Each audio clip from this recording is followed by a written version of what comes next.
and welcome, my friends. Welcome to Thursday, and welcome to an early edition of my full moon readings. Tomorrow, we are going to be able to embrace the full cold moon. Now, usually I post my full moon readings on the day that we can start to work with this energy. However, tomorrow I have something extra special in store for you guys, and I didn't want to take away from either of them. So I felt that the full cold moon reading could come in on the Thursday, while tomorrow you can enjoy that extra special something I have in store. Now, the full cold moon this year is the moon that wins the longest time in the sky award, as it is the closest to the winter solstice. Now, this can change year to year. It just depends on where the full moons are in relation to the winter solstice. Sometimes it's the full snow moon, sometimes it's the full cold moon. This year, of course, like I said, it is won out by the full cold moon. Now, because we do have the longest moon award, I thought what better deck than the Tarot de la Nuit, or the Tarot of the Night, as it does bring that beauty to the darkness. And then I have, this is the Enchanted Oracle. Again, beauty in the darkness. These two, I love these two combinations because it does add different beauties in the darkness. All right, let's look at this. Let's look what the full cold moon is going to bring for you guys tomorrow. Now, I should say, we can start embracing the full cold moon tomorrow. However, it does not rise in its fullest until the 15th, which is Sunday. And then we can feel it till about the 17th, which is Tuesday. So we have that 5-day spread with it. Now, of course, it's going to feel like a really great 5 days, as well, on Sunday, the 15th, as the full cold moon rises, Mercury goes direct. Such a great shift. Now, of course, Mercury going direct it's not like a switch. It will take a couple of days to shift out of that retrograde energy. So over the next couple of days, we have some great, energy shifts. We have Strength. It's the 8th card in reversal. We have the King of Wands in reversal. The Ace of Cups, the Empress in reversal, and then the Ace of Swords. Okay. I was kind of worried about the pattern we had here. Lots of reversals, just the one in the middle. I'm glad that we have the Ace of Swords at the end. It does remind us of the importance to keeping our head. Yes, there's going to be a lot thrown at us, lots of little pieces. However, when we keep our head and we use our skills and our tools, we can maintain and understand that information. Sure, we're going to feel discombobulated. We're not going to be able to get as much done because of the added stress, the added demands, and burning the candle at both ends. It's going to be hard. It's going to be hard to maintain that stability, feel like we're being productive.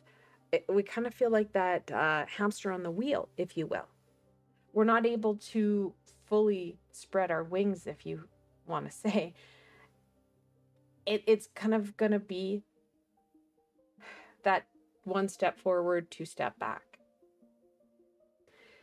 Now, the most important aspect here is through these two aces, the Ace of Swords and the Ace of Cups. The Ace of Swords talks about using our head, that knowledge. The Ace of Cups talks about our emotion and our intuition. We want that emotional health to be as strong as we can manage. We want to check into how we're feeling, how we're doing, using our head and checking into what we know. The emotion and the head, the heart piece here is going to support us in understanding where we're at. We need to start at the beginning. We can't build up until we have that foundational piece. And again, the double ones, the snake eyes here, the angel messages with multiple ones would be trust in self, trust in your abilities. That's going to be the foundational part. It's going to support you with the stability, feeling like you're going to be able to accomplish things and start to spread your wings. Strength talks about being able to do things that feel impossible or overcoming those challenges because you're using that innate self. We can't start and do these major tasks or these bigger energies or bigger pieces until we start with the beginning. Start at the beginning. The King of Wands talks about that passion, that fulfillment. The kings, they have the most power. They have the most control. He's on his head. This is the king of adventure, the king of fulfillment, the passion piece. Again, it goes to that rinse and repeat. I must just get through. The full cold moon is encouraging you to shift your perspective, shift that foundation. So opposed to just getting through, that you do have that passion, that fulfillment. This is the time of miracles and manifestation. If you're just getting through because the bar is so high, your to-do list is so long, your expectations are unachievable, then you're going to have that feeling of failure and not being able to get things done. You're going to feel, and it's funny, usually the Empress is this beautiful queen who's very, a lot of times pregnant, very well put together. This one feels, disheveled and kind of just exasperated. That's very much how we're feeling. It's going to be an important piece to make sure that we're using our head. What do we need right now to support us? What will help us through this challenge? What will help us feel better, feel stronger, achieve more? And what's more, not have that rinse and repeat. We have that fulfillment, the excitement.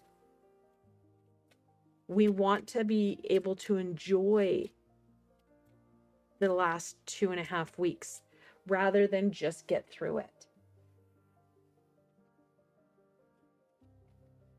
This is more like the Empress, the Mother Earth energy. Grounding yourself is going to help you. When you feel stable, when you feel like you're able to stay in control of self, you're going to be able to achieve a lot more. This is how we're feeling. This is how we need to feel. Focusing in on our root chakra. And it's interesting because this is the time of red and green. Well, red connects into your root chakra. We need that root chakra to be keeping us anchored and grounded. I've got lots of supports here on the channel. I have healings and teachings on each chakra, including your root chakra. I've got meditations and healings for grounding and stability. Use your tools. Go back to it and use your head. Spirit of Samhain. Yeah, we just kind of got through the Halloween piece and now we're getting into the winter solstice piece. However, that connection into those who've passed on, our ancestors, the family traditions, those things that bring a smile to your face. Celebrating and honor those who've passed. Celebrate and honor those who live. That includes you too. And I think that's a big piece that the cold moon is reminding you. The nights are getting longer. We have that ability to really connect in and give ourselves that rest and rejuvenation. Give ourselves that added step up. And I love the fact we've got that full moon in the background there, really connecting into these messages. Tattered dreams. Now, many times we have a very clear expectation of what we want or expect.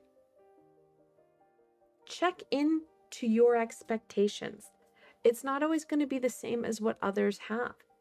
And we don't celebrate alone. We don't do all this work. We don't have all these commitments and demands for self.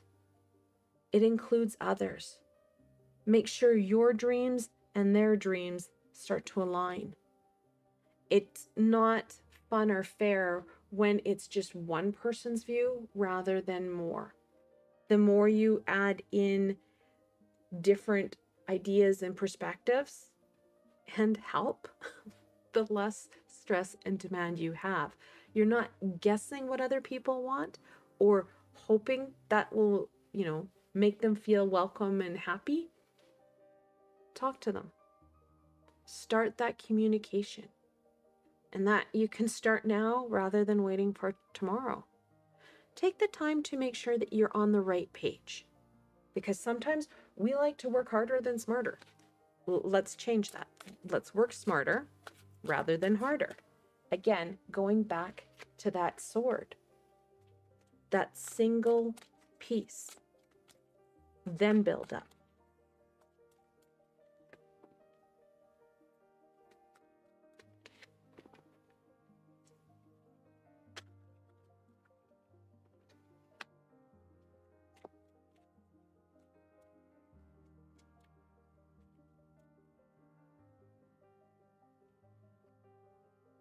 The Eight of Cups. Now, as this is a group reading, the Eight of Cups talks about that inner reflection. Given the feel of the moon and what it's saying, this isn't a time for deep reflection. We're starting at the foundation. We're not looking at going backwards too much. Please be mindful. If your historical experience with the holidays is not a positive one, you can also take this time to build up and create something that is more meaningful, more positive, more in your control, so that it's not full of sadness and pain.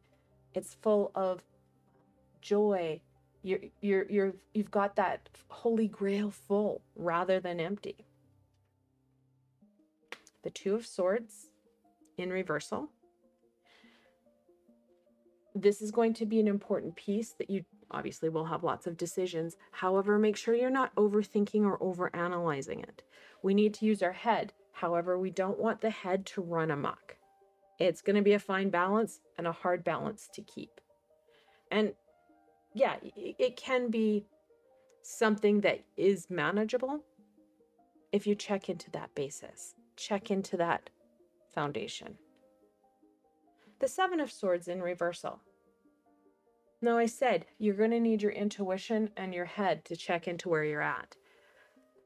Please be mindful that you're not trying to pass over and glaze over things to make it easier for you just to get stuff done and push through. Again, that candle at both ends will burn out. So being honest with you, not brutal, but honest with you. Where are you at? What do you need? Don't go deep. We don't want to do deep reflection. This is not a time for deep reflection. We want to make sure that we understand where we're starting from, and then we can build forward in a positive way rather than in a defeatist or resistant, avoidant way. The Nine of Wands. This is the frazzled card. Many of us are starting already into the full moon on a frazzled note. This is the card that has the guy that's leaning on the wand for dear life. He's got the bandage on his head, and he stands right beside Eight Wands. The full moon wants you to make sure that you are filling your cup, filling you with what it is you need, so that it's not adding to the demands, the stress, The challenge is that it's adding to the cup, making you feel stronger, making things feel better, helping you to acknowledge the miracles and manifest what it is you need and want. Perspective is going to be huge, especially as we go forward, not only for this time of the full moon, however, as we transcend into 2025. I want to thank you for joining me today and exploring the full cold moon. I hope this empowered you to look at things differently and make the shifts that you need so that you are able to enjoy and have that meaning and fulfillment during this time of miracles and manifestation. And if you enjoyed today's session, please give it a thumbs up and let me know what you're most excited for. And if you haven't done so, please don't forget to subscribe and hit that bell. As like I said earlier, I do have something extra special coming forward, and you don't want to miss it. And if you're looking for an added layer of support, I do have a Patreon page. I provided a link below, so you can go check it out. Again, I hope that you enjoy the full cold moon and that you are able to enjoy this very magical time. Until tomorrow, my friends.